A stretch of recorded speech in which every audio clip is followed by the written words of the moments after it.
शांति। आज 3 जून 2022 की बाबा की साकार मुरली है। मुरली के महावाक्य है, मीठे बच्चे, यह खेल है कब्रिस्तान और परिस्तान का। इस समय कब्रिस्तान है, फिर परिस्तान बनेगा। तुम्हें इस कब्रिस्तान से दिल नहीं लगानी है। प्रश्न है, मनुष्य कौन सी एक बात को जान ले तो सब संशय दूर हो जाएंगे? उत्तर है, बाप कौन है, वह कैसे आते हैं।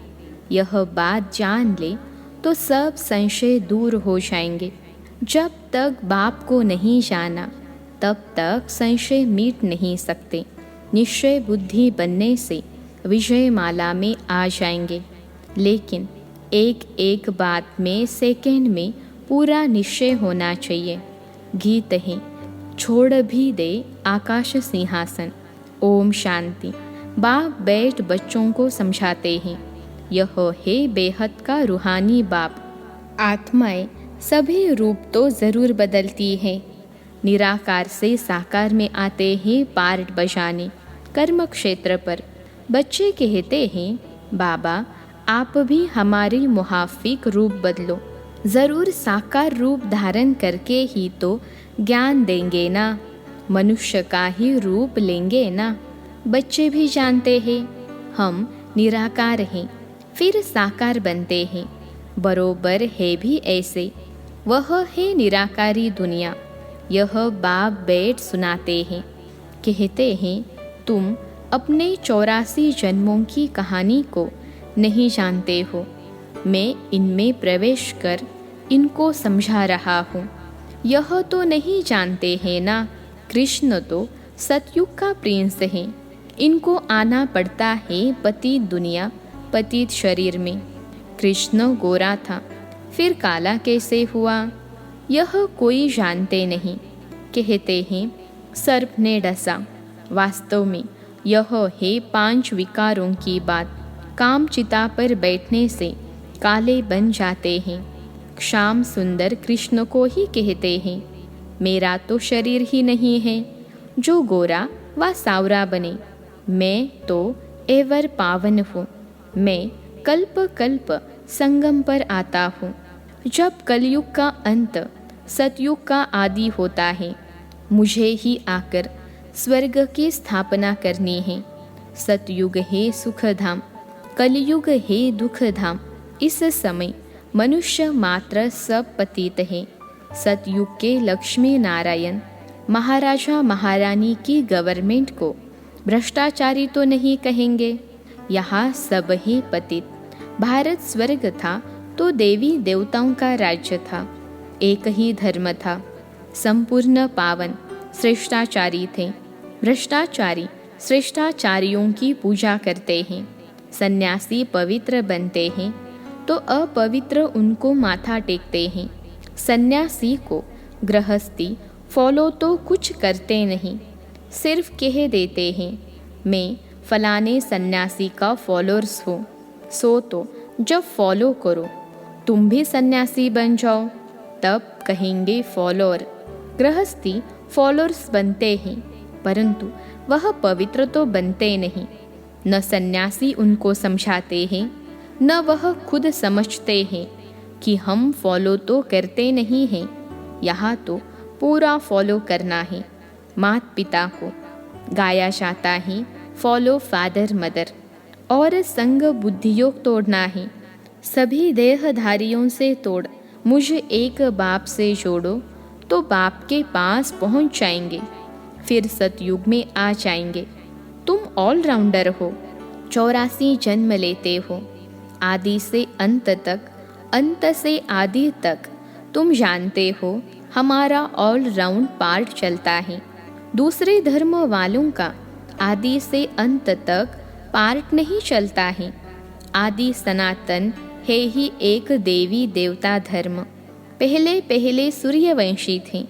अब तुम जानते हो हम ऑल राउंड 84 जन्मों का चक्कर लगाते हैं। बाद में आने वाले तो ऑलराउंडर हो न सकें। यह समझ की बात है ना, बाप के सिवाय कोई समझा न सके। पहले पहले है ही डिटिज्म, आधा कल्प सूर्यवंशी चंद्रवंशी राज्य चलता है। अभी तो यह बहुत छोटा सा युग है। इनको ही संगम कहते हैं, कुंभ भी कहते हैं। उनको ही याद करते हैं। हे परमपिता परमात्मा, आकर हम पतितों को पावन बनाओ। बाप से मिलने लिए कितना भटकते रहते हैं। यज्ञ तप दान पुण्य आदि करते रहते हैं, फायदा कुछ भी नहीं होता है। अब तुम भटकने से छूट गए हो। वह है भक्ति कांड, यह है ज्ञान कांड। भक्ति मार्ग आधा कल्प चलता है, यह ही ज्ञान मार्ग। इस समय तुमको पुरानी दुनिया से वैराग्य दिलाते हैं, इसलिए तुम्हारा यह है बेहद का वैराग्य। क्योंकि तुम जानते हो यह सारी दुनिया कब्रिस्तान होनी है। इस समय कब्रिस्तान है, फिर परिस्तान बनेगा। यह खेल है कब्रिस्तान परिस्तान का। बाप परिस्तान स्थापन करते हैं, जिसको याद करते हैं। रावण को कोई याद नहीं करते हैं। मुख्य एक बात समझने से फिर सब संशय मिट जाएंगे। जब तक पहले बाप को नहीं जाना है तो संशय बुद्धि ही रहेंगे। संशय बुद्धि विनशंति। बरोबर हम सब आत्माओं का वह बाप है, वही बेहद का वर्षा देते हैं। निश्चय से ही विजय माला में पिरो सकते हैं। एक एक अक्षर में सेकंड में निश्चय होना चाहिए। बाबा कहते हैं तो पूरा निश्चय होना चाहिए ना। बाप निराकार को कहा जाता है। ऐसे तो गांधी को भी बापूजी कहते थे, परंतु यहाँ तो वर्ल्ड का बापूजी चाहिए। वह तो है ही वर्ल्ड का गॉड फादर। वर्ल्ड का गॉड फादर वह तो बहुत बड़ा हुआ ना। उनसे वर्ल्ड की बादशाही मिलती है। ब्रह्मा द्वारा स्थापना होती है विष्णु के राज्य की। तुम जानते हो हम ही विश्व के मालिक थे। हम सो देवी देवता थे। फिर चंद्रवंशी वैश्यवंशी शूद्रवंशी बने। इन सब बातों को तुम बच्चे ही समझते हो। बाप कहते भी हैं इस मेरे ज्ञान यज्ञ में विघ्न बहुत पड़ेंगे। यह है रुद्र ज्ञान यज्ञ। इससे विनाश ज्वाला प्रज्वलित होती है। इसमें सारी पुरानी दुनिया खत्म हो, एक देवता धर्म की स्थापना हो जाएगी। तुमको समझाने वाला बाप है, वह सच बोलते हैं। नर से नारायण बनने की सत्य कथा सुनाते हैं। यह कथा तुम अभी ही सुनते हो। यह कोई परंपरा नहीं चलती है। अब बाप कहते हैं तुमने 84 जन्म पूरे किए हैं। अब फिर नई दुनिया में तुम्हारा राज्य होगा। यह है राजयोग का ज्ञान। सहज राजयोग की नॉलेज एक परमपिता परमात्मा के पास ही है, जिसको प्राचीन भारत का राजयोग कहते हैं। बरोबर कलयुग को सतयुग बनाया था। विनाश भी शुरू हुआ था।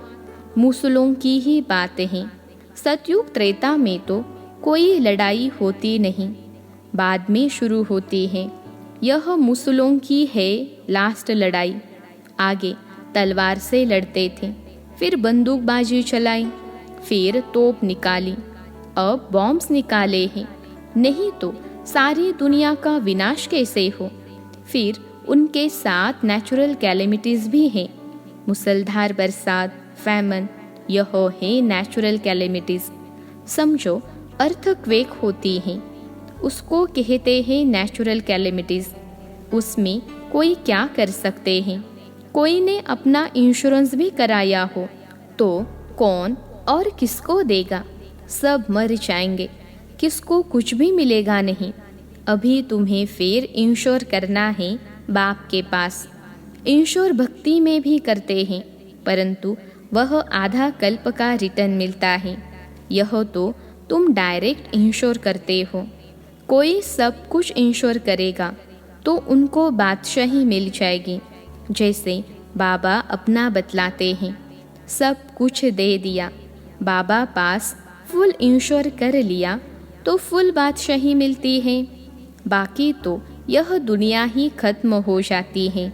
यह है मृत्यु लोक, किनकी दबी रहेगी धूल में, किनकी राजा खा जाए। जब कहाँ आग लगती है व कोई आफत आती है तो चोर लोग लूटते हैं। यह समय ही अंत का है, इसलिए अब बाप को याद करना है, मदद करनी है। इस समय सब पतित है, वह पावन दुनिया स्थापन कर न सके। यह तो बाप का ही काम है, बाप को ही बुलाते हैं। निराकारी दुनिया से आओ, साकार रूप धरो। तो बाप कहते हैं मैं साकार में आया हूँ, रूप धरा है, परंतु हमेशा इसमें नहीं रह सकता हूँ। सवारी कोई सारा दिन थोड़े ही होती है। बैल की सवारी दिखाते हैं, भाग्यशाली रथ मनुष्य का दिखाते हैं। अब यह राइट है या वह? गौशाला दिखाते हैं ना, गौमुख भी दिखाया है। बैल पर सवारी और फिर गौमुख से नॉलेज देते हैं। यह ज्ञान अमृत निकलता है। अर्थ है ना, गौमुख का मंदिर भी है। बहुत लोग जाते हैं तो समझते हैं गौ के मुख से अमृत टपकता है, वह जाकर पीना है। 700 सीढ़ियाँ हैं, सबसे बड़ा गौमुख तो यह है। अमरनाथ पर कितनी मेहनत कर जाते हैं, वहाँ है कुछ भी नहीं, सब ठगी हैं। दिखाते हैं शंकर ने पार्वती को कथा सुनाई। अब क्या पार्वती की दुर्गति हुई जो उनको बैठ कथा सुनाई? मनुष्य मंदिर आदि बनाने में कितना खर्चा करते हैं। बाप कहते हैं खर्चा करते करते तुमने सब पैसे गवा दिए हैं। तुम कितने सॉल्वेंट थे, अब इनसॉल्वेंट बन गए हो। फिर मैं आकर सॉल्वेंट बनाता हूँ। तुम जानते हो बाप से हम वर्षा लेने आए हैं, तुम बच्चों को दे रहे हैं। भारत ही परमपिता परमात्मा का बर्थ प्लेस, तो सबसे बड़ा तीर्थ हुआ ना। फिर सर्व पतितों को पावन भी बाप ही बनाते हैं। गीता में अगर बाप का नाम होता तो सभी यहाँ आकर फूल चढ़ाते। बाप के सिवाय सभी को सद्गति कौन दे सकता? भारत ही सबसे बड़े ते बड़ा तीर्थ है, परंतु कोई को मालूम नहीं है। नहीं तो जैसे बाप की महिमा अपरंपार है, वैसे भारत की भी महिमा है। हेल और हेविन भारत बनता है। अपरम अपार महिमा है ही हेविन की, अपरम अपार निंदा फिर हेल की करेंगे। तुम बच्चे सचखंड के मालिक बनते हो, यहाँ आए हो बाबा से बेहद का वर्षा लेने। बाप कहते हैं मन मना भव, और सबसे बुद्धियोग हटाए मामेकम याद करो। याद से ही पवित्र बनेंगे। नॉलेज से वर्षा लेना है। जीवन मुक्ति का वर्षा तो सबको मिलता है, परंतु स्वर्ग का वर्षा राजयोग सीखने वाले ही पाते हैं। सद्गति तो सबकी होनी है ना, सबको वापस ले जाएंगे। बाप कहते हैं मैं कालों का काल हूँ, महाकाल का भी मंदिर है।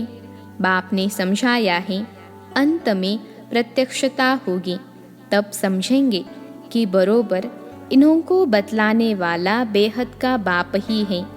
कथा सुनाने वाले अगर अब कहें गीता का भगवान कृष्ण नहीं शिव है, तो सब कहेंगे इनको भी बीके का भूत लगा है। इसलिए इन्हों का अभी टाइम नहीं है, पिछाड़ी को मानेंगे। अभी मान लेवे तो उन्हों की सारी ग्राहकी चली जाए।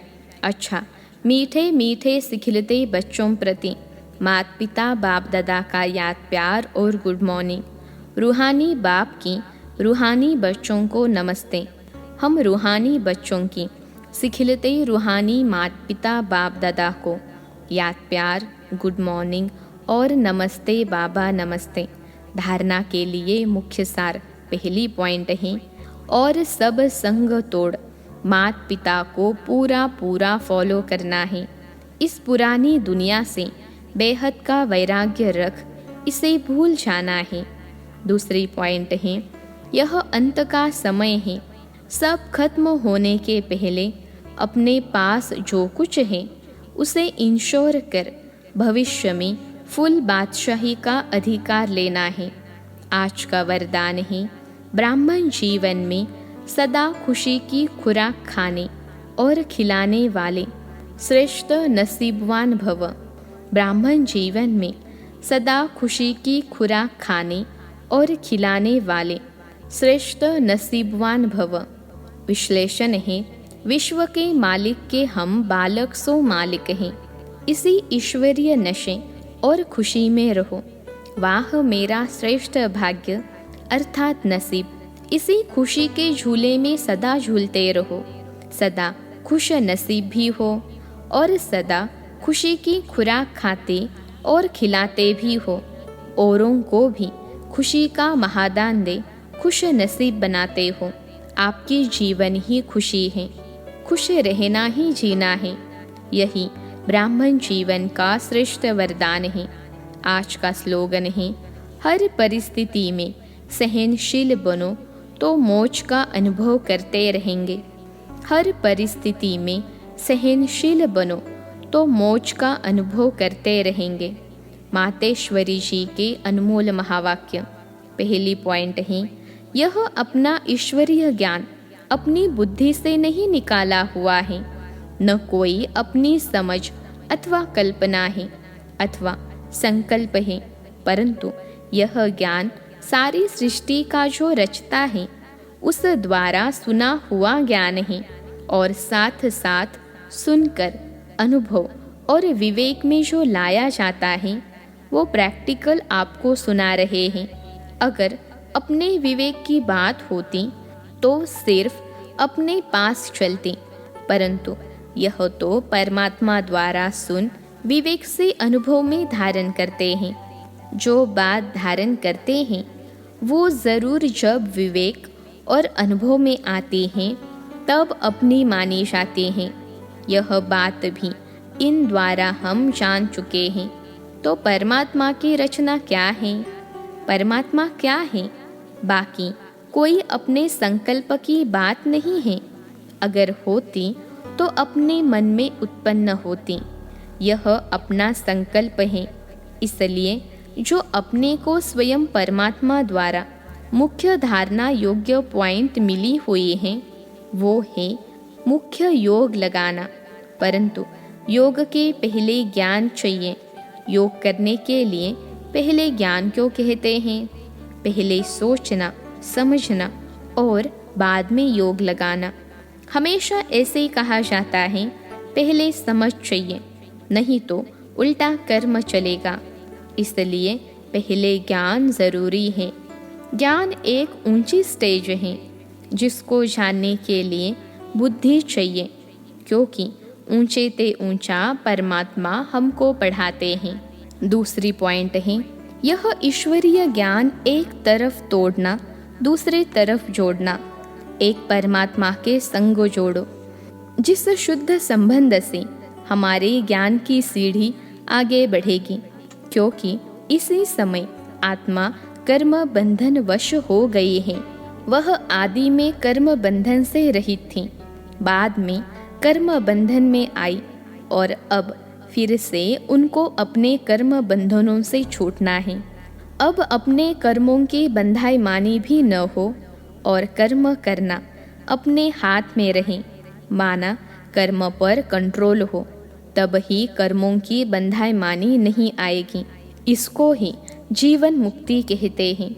नहीं तो कर्म बंधन में चक्र में आने से सदा काल के लिए जीवन मुक्ति नहीं मिलेगी। अब तो आत्मा से पावर निकल गई है और उनके कंट्रोल बिगड़ कर्म हो रहे हैं। लेकिन कर्म आत्मा से होना चाहिए और आत्मा में जोर आना चाहिए और कर्मों को इस स्थिति में आना चाहिए जो कर्मों की बंधाई मानी न रहे। नहीं तो मनुष्य दुख सुख के लपेट में आ जाते हैं, क्योंकि कर्म उन्हों को खींचता रहता है। आत्मा की शक्ति उस पावर में आती है जो कर्मों के बंधाई मानी में न आवे। यह है रिजल्ट। इन बातों को धारण करने से सहज हो जाएगा। इस क्लास का मकसद यही है। बाकी अपने को कोई वेद शास्त्र पढ़ डिग्री हासिल नहीं करनी है, बल्कि इस ईश्वरीय ज्ञान से अपने को अपनी जीवन बनानी है, जिस कारण ईश्वर से वो शक्ति लेनी है। अच्छा, ओम शांति।